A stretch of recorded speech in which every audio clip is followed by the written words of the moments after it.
এর প্রস্তুতি ছাড়া শতভাগ জনমতের সুদূরণ ঘটবে না।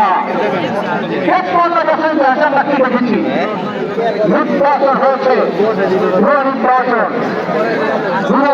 হয়েছে, নির্বাচন হয়েছে, এভাবে নির্বাচন হলে কোনদিন জনমতের প্রতিফলন হবে না। এই জন্য আজকের চিন্তা দাবি আজকের গণদাবিতে পরিণত হয়েছে। আজকে সকল মানুষ আজকের পক্ষে জেগে উঠেছে। আজকের বাংলাদেশের একজন স্বনামধন্য প্রধান হারবার বিশ্ববিদ্যালয়ের প্রধান ডক্টর নজরুল ইসলাম সাহেব একটা অত্যন্ত গুরুত্বপূর্ণ বই লিখেছেন।